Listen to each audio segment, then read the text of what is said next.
오늘 하나님께서 우리에게 주신 말씀 우리 함께 좀 보도록 하겠습니다. 오늘 말씀은 마가복음 1장 21절에서 34절의 말씀입니다.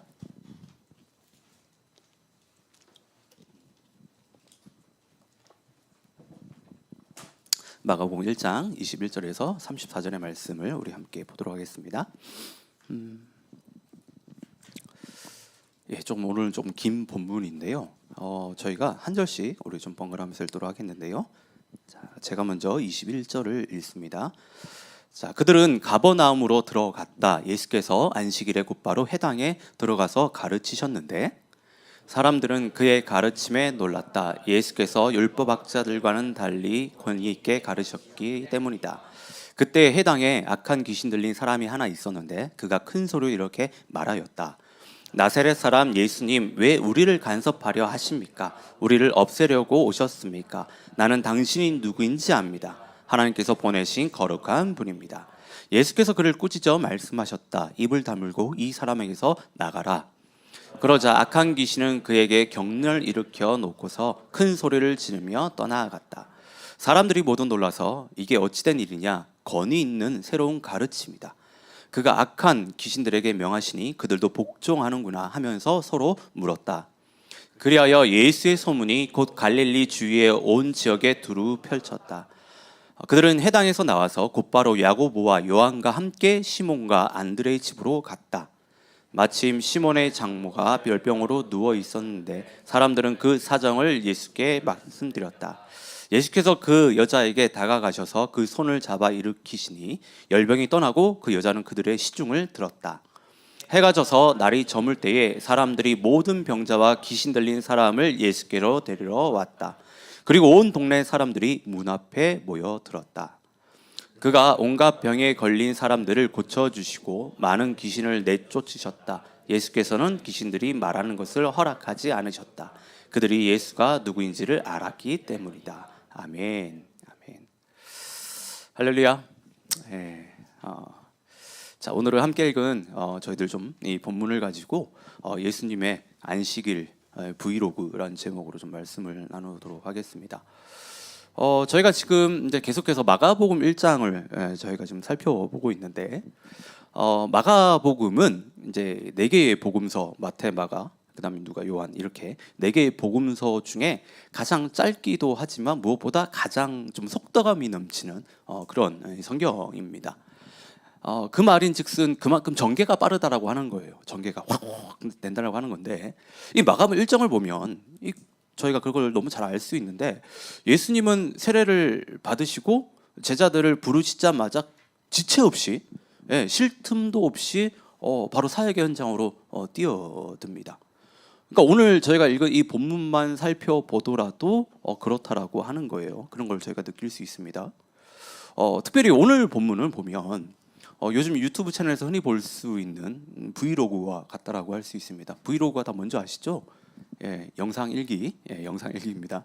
영상 일기인데, 그러니까 마가는 아침부터 늦은 저녁까지 이어지는 예수님 그 안식일의 그 하루 일과를 마치 카메라로 밀착 치대하듯이 이렇게 보여주고 있다라고 하는 겁니다. 그러니까 오전에는 예수님이 이제 회당에서 말씀을 가르치세요. 그리고 점심에는 이제 곧바로 베드로의 집에 가셔서 베드로의 장모의 그 열병을 이제 고쳐 주십니다. 그리고 저녁에는 온 동네 사람들이 예수님을 만나기 위해서 이렇게 나왔는데 그 베드로의 집 문 앞에 이제 모이게 되는데 예수님은 또 그들을 다 만나 주신다라고 하는 겁니다. 그러니까 우리는 이 예수님의 이 브이로그를 보면서 그저 예수님이 정말 그 예수님의 그 안식일 하루가 정말 빡세시구나. 정말로 이렇게 바삐 사역을 하시구나. 뭐 이 정도 생각하고 넘어가면 안 됩니다. 마가가 그 예수님의 하루를 어쩌면 이게 되게 디테일하게 이렇게 기록한 데는 아주 분명한 그 의도를 가지고 있다라고 하는 겁니다. 그러니까 그 의도라는 것은 뭐냐면 예수님이 어떤 분인지, 예수님이 어떤 사역을 하실 것인지, 이것을 이제 앞으로 어떤 사역들을 하실 것인지를 보여주는 그 어떻게 보면 청사진이라고 할 수 있습니다. 예수님의 그 사역의 청사진이. 자, 오늘 이 시간은 그러니까 예수님이 걸어가신 그 하루에 우리의 동선을 이렇게 쭉 이제 따라가게 될 텐데, 회당에서 집으로, 집에서 또 문 밖으로 이렇게 쭉 따라가게 될 텐데, 우리는 이 따라가면서 예수님께서 우리에게 주시는 좀 은혜들을 저희들이 좀 생각해 보면 좀 좋을 것 같습니다. 자, 오늘 본문의 그 첫 장면은 뭐죠? 가버나움의 회당이에요. 그 첫 번째 보여준 장소가 회당. 그러니까 회당이라고 하는 것은 오늘날로 치면 저희가 매주 모여서 하나님을 예배하는 그 교회라고 할 수 있습니다. 예수님께서는 그러니까 회당에서 말씀을 가르치시는데, 예수님의 그 가르침을 듣던 사람들의 그 반응이 심상치가 않아요. 말씀을 막 가르치는데. 본문을 보면 뭐라고 이야기하냐면 놀랐다라고 해요. 사람들이 놀랐다. 그러니까 여기서 놀랐다는 이 표현은 단순히 와 대단하다, 신기하다 뭐 이런 게 아니에요. 이런 정도가 아닙니다. 이런 어떤 감정을 나타내는 단어가 아니라 헬라의 원어에서 뭐라고 이야기하냐면 이 단어의 의미는 충격을 받아 넋을 잃었다, 완전히 압도됐다라고 하는 이 의미가 이 안에 있다라고 그러니까 하는 겁니다. 여러분, 도대체 무엇이 그들을 그렇게 놀라게 했을까요? 무엇이 그들로 인해서 충격을 받게 하고 압도되게 만들었을까요? 자, 22절을 보면 그 이유를 저희가 알 수 있는데, 예수께서 율법학자들과는 달리 권위 있게 가르치셨기 때문이라고 얘기해요. 권위 있게 가르치셨기 때문이라고 이야기합니다. 그러니까 당시 율법학자들도 나름대로의 권위를 가지고 하나님의 말씀 그 율법을 가르쳤습니다. 근데 예수님의 그 권위는 그들과 차원이 달랐다라고 하는 겁니다. 예수님의 권위가 율법학자들과 어떻게 달랐을까를 생각해 보면 한 두 가지 정도 큰 차이를 저희가 발견할 수가 있는데, 첫 번째는 그래요. 이 지식의 출처가 달랐다고 하는 거예요. 출처. 당시 율법학자들은요, 요즘으로 치면요, 율법의 박사들입니다. 율법의 박사들이에요. 그러니까 머릿속에 온통 율법밖에 없었던, 그리고 율법의 지식이 꽉 차 있었던 전문가들이었습니다. 근데 이 사람들의 이 가르침의 특징이 있었는데, 그게 뭐냐면 복붙이에요. 복붙이 뭐죠? 복사, 붙여넣기. 컨트롤 C, 컨트롤 V. 이거였다고 하는 거예요. 유명한 랍비 힐레 선생님이 말씀하시기를 옛날 전통에 따르면 막 이런 이야기들 끊임없이 했습니다. 그러니까 자기 안에 소화된 어떤 그 말씀이 아니라 그냥 계속해서 붙여넣기를 한 겁니다. 붙여넣기를 한 거예요. 그러니까 사람들이 율법 그 학자들의 이야기를 듣는데, 말씀을 듣는데 뭐 그런 거죠. 막 그들이 막 가르치고 할 때 눈만 꿈벅꿈벅 하고 있는데 뭐 잠은 오고 뭐 날리는 겁니다. 늘 말씀을 가르칠 때 그렇다고 하는 거예요. 그러니까 지식은 이들이 정말 차고 넘쳐요. 근데 가슴은 차갑고 삶의 변화를 가져오지 못하는, 그 영혼들을 깨울 수 없는 그런 지식만 계속해서 가르쳤다라고 하는 겁니다. 자, 그런데 22절에서 사람들이 놀랐던 그 예수님의 권위, 이 권위는 헬라어로 엑수시아라고 이야기를 하는데, 이 단어의 뜻이요 참 기가 막힌데, 밖에서 남의 것을 억지로 빌려와서 인용해서 누군가 아니면 뭐 임명해 주는 어떤 그렇게 생기는 어떤 힘이나 어떤 능력으로 어떤 그런 걸 이야기하는 게 아니에요. 예수님의 권위는 그 존재 자체에서, 본질에서부터 자연스럽게 뿜어져 나오는 능력입니다.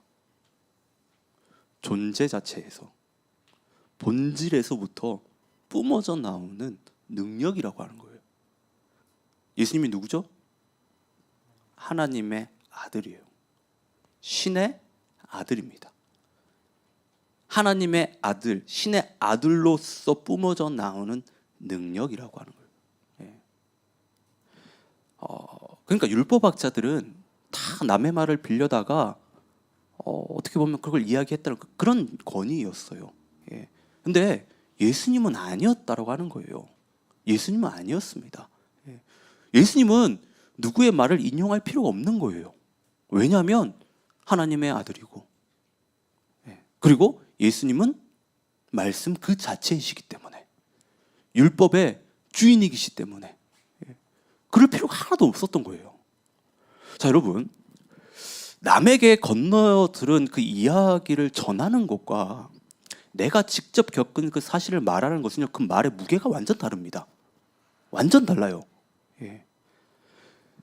직접 경험한 사람의 그 말에는요, 진짜 많이 뿜어낼 수 있는 강력한 그 안에 확신이 있어요.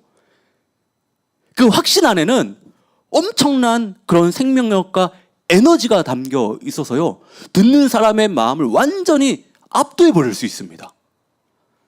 이것이 바로 남의 말을 빌려서 쓰던 율법학자들이 감히 흉내낼 수 없는 그런 예수님만의 권위였다라고 하는 거예요.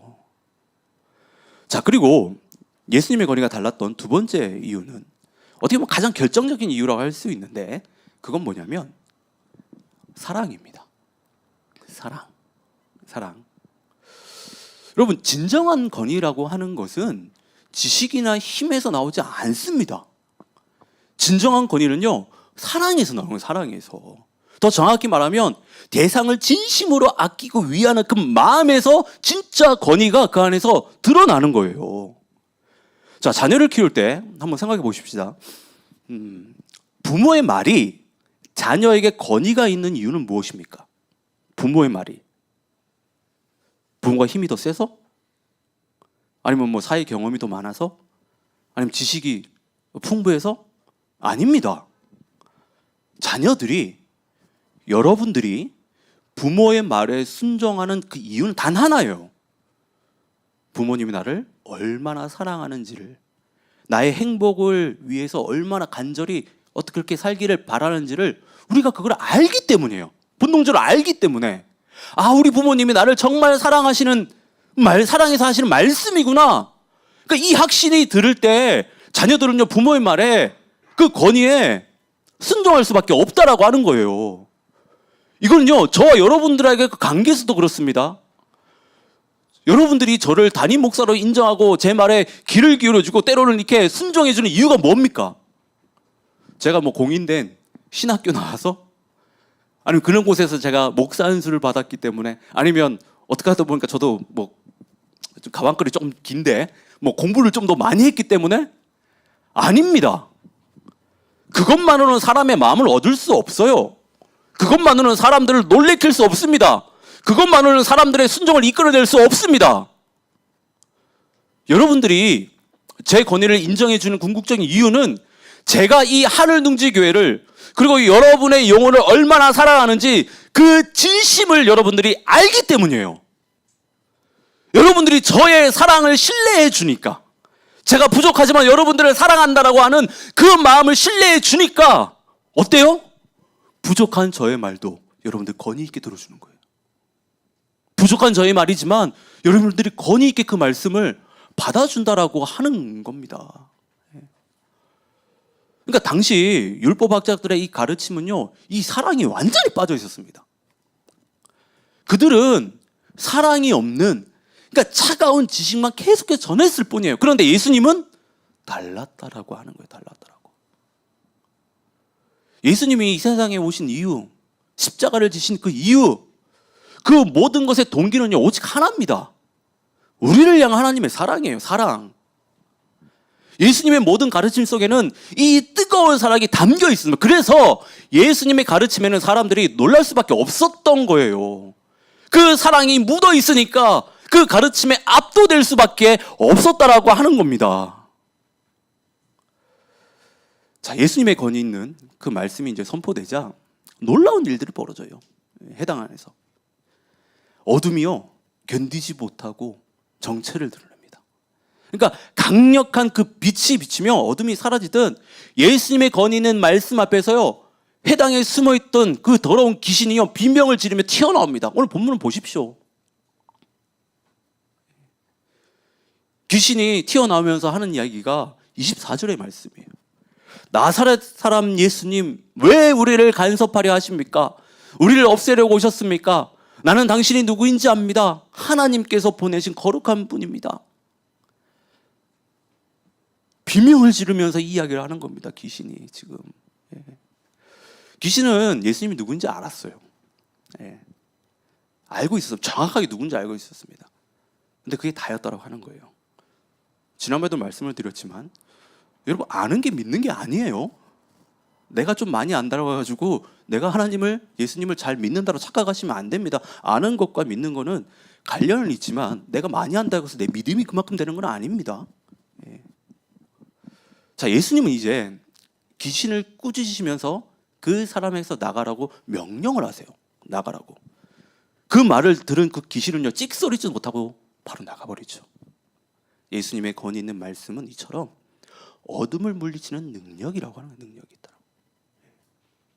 여러분, 오늘 가버나움 회당에서 일어난 이 충격적인 사건을 단지 2000년 전의 어떤 옛날 이야기로만 우리가 생각하면 안 됩니다. 그때 그곳에 있었던 사람들이 예수님의 그 권위에 압도되어 넋을 잃고 놀랐던 그 역사가 바로 오늘 지금 이 자리에서 우리가 겪을 수 있는, 우리가 경험할 수 있는 사건이 될 수 있고 또한 사건이 되어야 합니다. 지금 우리에게 필요한 것은 어설픈 세상의 위로, 그런 게 아닙니다. 그럴듯한 인간의 조언이 아니에요.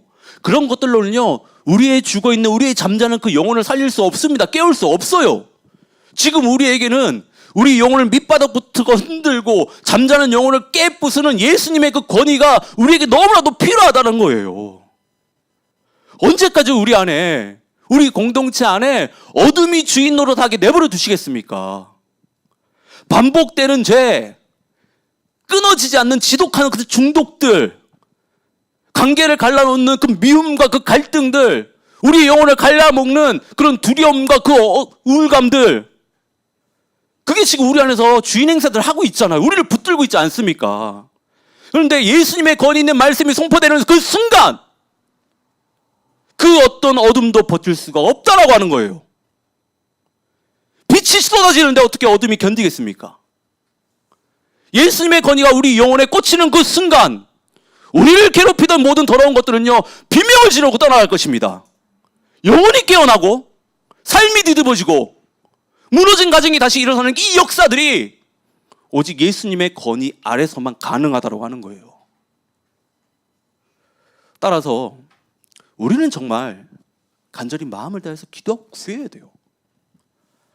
예수님의 권위가 우리 공동체 안에, 그리고 우리 삶 가운데 가득하기를요, 특별히 매주 모여 함께 예배드리는 이 시간, 예수님의 권위가 충만케 돼서 해당에 모인 사람들이 놀랐다라고 고백했던 것처럼 매주일 그런 예배, 하나님의 그런 권위로 인해서, 예수님의 그런 권위로 인해서 놀라는, 압도되는 그런 예배를 우리가 간절히 사모하고 드릴 수 있어야 된다고 하는 겁니다.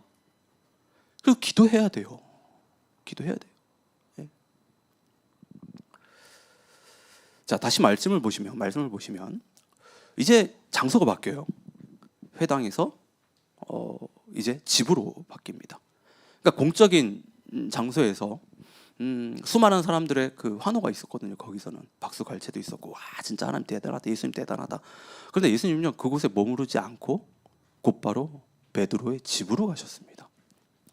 베드로의 집으로. 자, 여러분, 집은 어떤 곳이죠? 집은 어떤 곳이에요? 집. 가장 사적이고 개인적인 공간입니다. 예. 그러니까 우리가 교회나 아니면 뭐 직장 같은 어떤 공적인 자리에서요 보면요, 우리는 얼마든지 거룩한 척을 할 수 있고요. 그리고 괜찮은 척 포장할 수가 있습니다. 뭐 그런 거는 참 희한하죠. 가르쳐 주지도 않는데 이미 다 탑재가 돼. 뭐 살아가면서. 예. 얼마든지 그런 데 가서는, 교회에서는 뭐 괜찮은 척, 거룩한 척, 뭐 예수님 잘 믿는 척 얼마나 그렇게 할 수가 있습니다. 그런데 집은 아니에요. 집은 아니에요. 집의 문이 띠리릭 하고 닫히는 순간 우리를 포장했던 것들이 그 집안에 들어오면 다 벗겨지죠.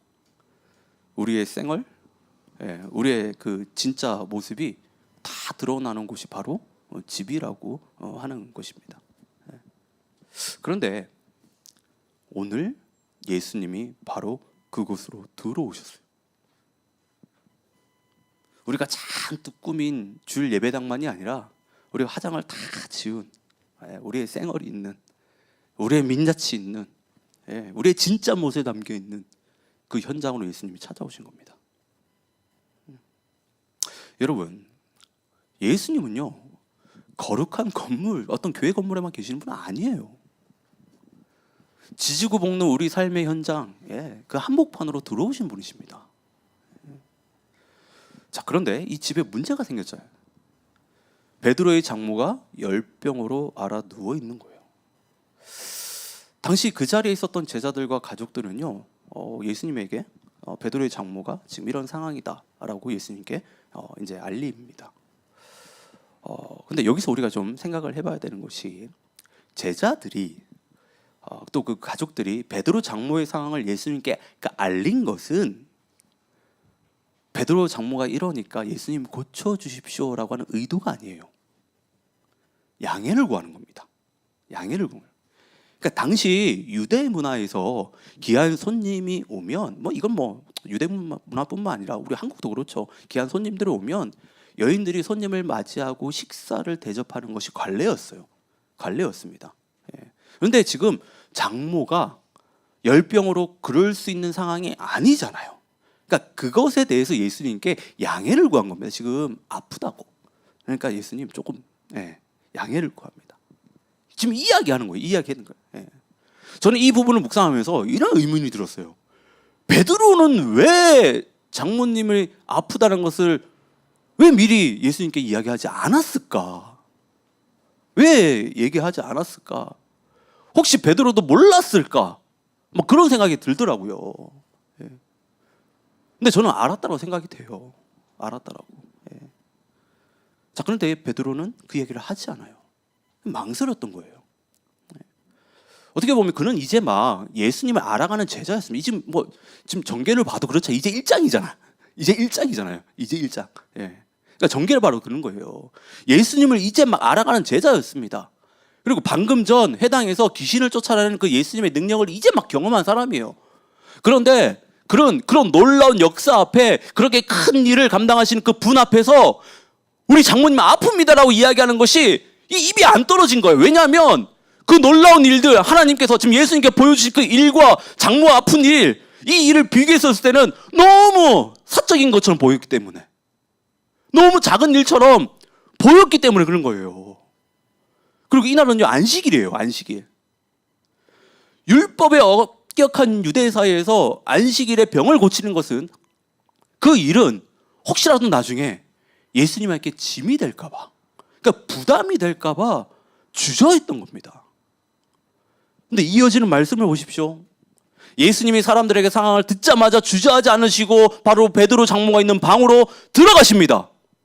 그리고 그녀의 손을 잡고 일으키세요. 병을 고치시는 겁니다. 우리가 기억해야 되는 것은, 예수님은 주일날 거룩한 예배당에만 머무시는 분이 아닙니다. 예수님은 우리의 삶, 그 치열하고 사적인 현장 한복판에 누구보다 깊이 들어오고 싶어 하시는 분입니다. 아니, 이미 우리 가운데 들어와 계세요? 근데 우리는 자꾸 베드로처럼 생각하는 경향이 있어요. 무의식 중에 하나님은 온 우주를 다스리는 위대한 분이시니까, 세계 평화라든지 교회를 부흥시키는 거창한 일을 하시는 그런 분이니까, 고작 내가 지금 기분 나쁜 거, 지금 내가 겪고 있는 어떤 그런 일들, 이 소소한 것들, 이걸 주님 앞에 내어드리면서 걱정을 끼쳐드리면 될까? 이런 생각들을 하고 있는 거예요. 예수님이 이거 진짜 알면요, 진짜 섭섭해 하십니다. 지금 예수님을 보세요. 수많은 군중이 환호하던 그 회당의 그 영광보다 열평을 앓고 있는 한 여인의 작은 방에 마음을 쏟으셨어요. 인류 구원이라는 거대한 사명보다 지금 당장 고열로 실험하는 그 한 사람의 이마를 닦아주시고 그 사람의 손을 잡아주시고 그 사람을 일으키 세우셨다라고 하는 겁니다. 이게 진짜 복음이에요.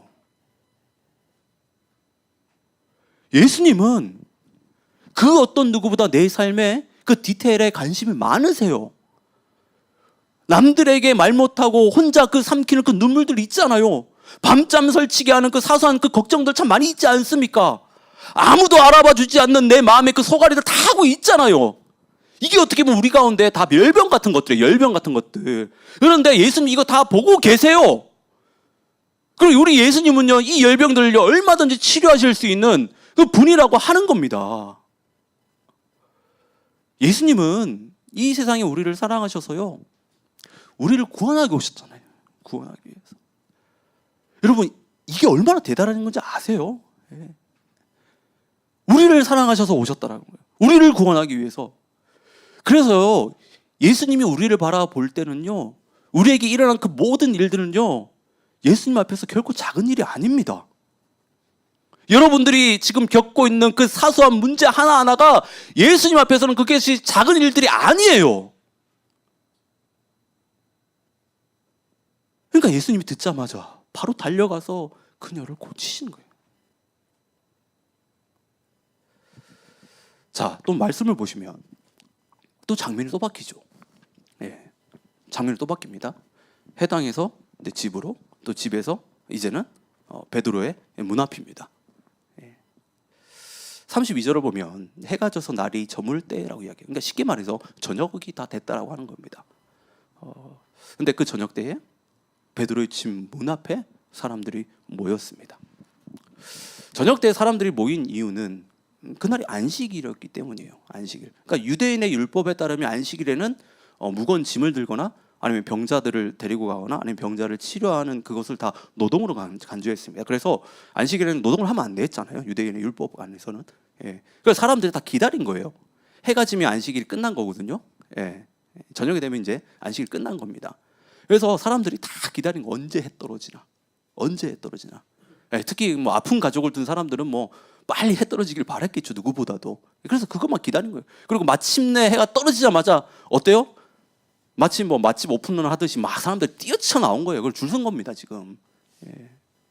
근데 여러분, 우리가 좀 예수님의 입장을 좀 생각해 보면 좋겠는데, 예수님의 그 안식일 일정이요, 앞에서도 좀 계속 얘기를 했지만 아침부터 회당에서 말씀을 가르치셨잖아요. 그리고 귀신을 내쫓으셨습니다. 이제 조금 뭐 쉬려나 했는데 베드로 집에 갔더니 이제 장모가 아픈 거예요. 들어 누워 있는 거죠. 그래서 그 열병을 또 고쳐 줍니다.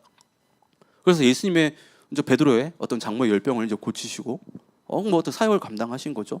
이제 이게 해가 져서 이제 좀 쉬나 했는데 온 동네 사람들이 다 몰려왔다는 거예요. 온 동네 사람들.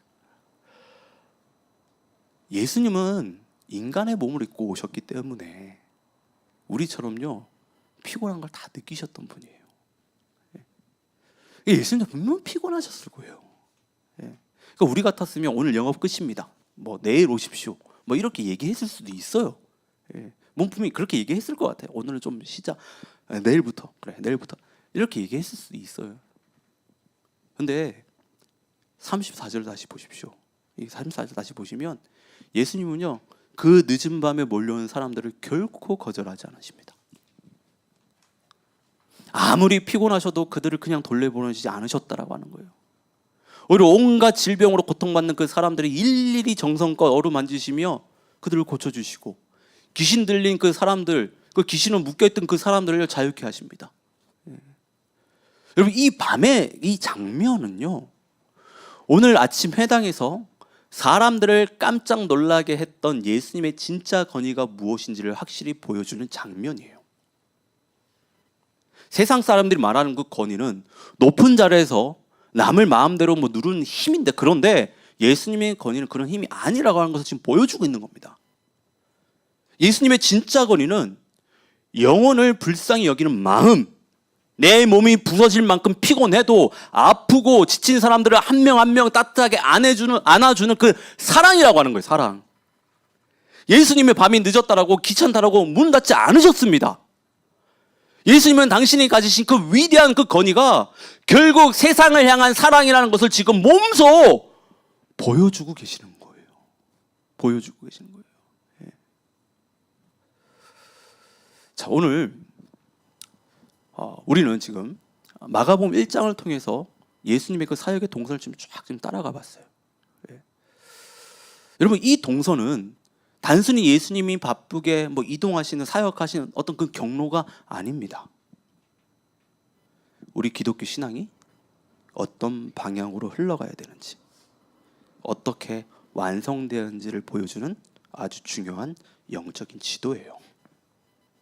이 삶이 예수님이 이렇게 하루 보여주신 것이.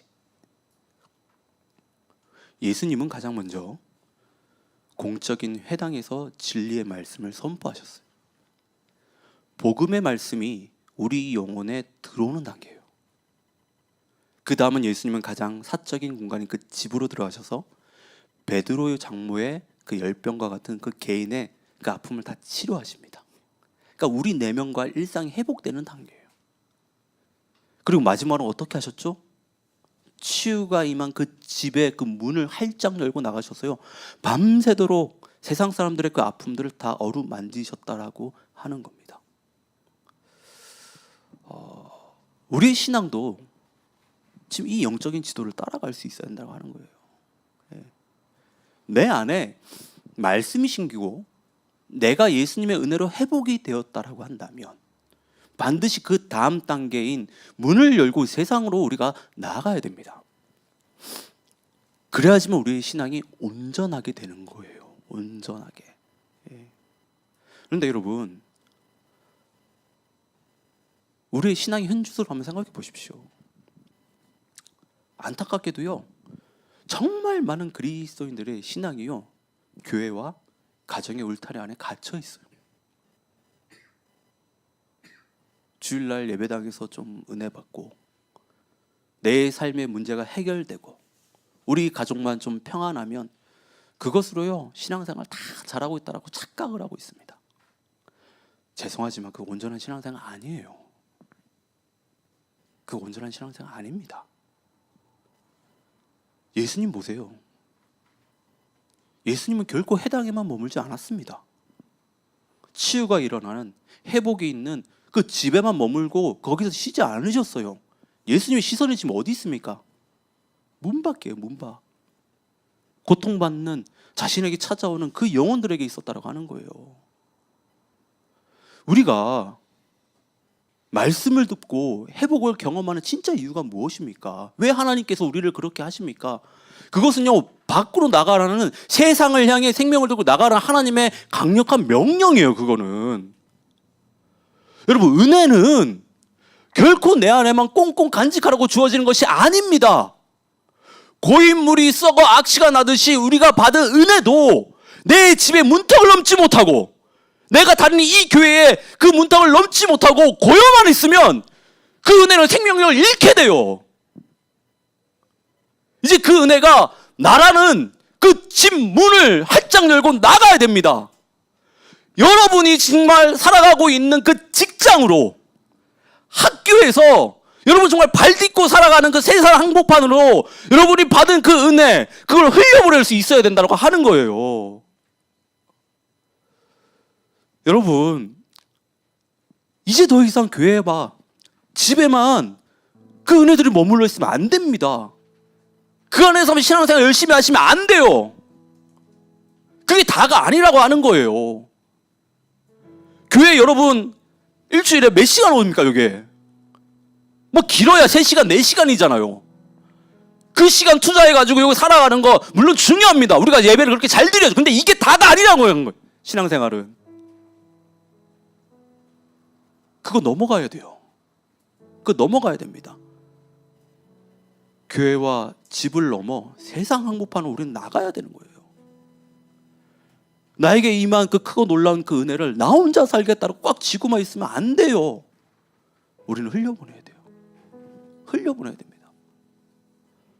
피곤하다, 지친다, 지금 내 코가 석잔데, 이런 핑계들 이제 좀 내려놓고요, 우리 예수님이 그 늦은 밤 그 피곤한 몸을 이끌고 문 앞에 몰려있는 영혼들을 일일이 만져 주셨고, 그러니까 얼음 만져 주셨던 것처럼 우리도요, 정말 신음하는 그 사람들을 향해서 우리가 나가야 돼요. 나가야 돼요. 여러분 정말 은혜들 많이 지금 받고 누리고 있지 않습니까? 지금 여러분 문 앞에 그 영혼들 와 있다니까요. 여러분들이 은혜를 흘려보내야 되는 그 영혼들이 지금 여러분 문 앞에 있습니다. 있어요. 직장에 가보십시오. 학교에 가보세요. 외에도 여러분들이 살아가는 삶의 현장에 가보십시오. 그 영혼들 지금 여러분 앞에 줄 서 있어요. 우리가 그 은혜를 받았다고 한다면 우리 이제 그 문을 열고요, 우리가 할 수 있는 만큼 그 은혜를요 흘려보내야 돼요. 저는 이번 한 주간 좀 여러분들이 좀 삶에 좀 결단이 있었으면 좋겠어요. 예. 여러분들이 받은 그 은혜들, 교회에서 받은 은혜, 아니면 가정에서 받은 은혜, 그 은혜들 좀 그것들을요, 여러분들이 지금 삶에 거하는 그 장소에서 정말 흘려보낼 수 있기를 진심으로 좀 바랍니다. 물론 삶이 바쁘죠. 힘듭니다. 뭐 저도 그래요. 예. 그런데 지금 여러분 문 앞에 사람들이 모여 있습니다. 여러분들이 돌봐야 될 사람들, 여러분이 받은 은혜를 흘려보내야 되는 그 사람들, 좀 그 영혼들을 이번 한 주간 좀 생각하면서 좀 특별히 더 품을 수 있는 우리 모두가 되기를 좀 진심으로 축원합니다. 예, 오늘 이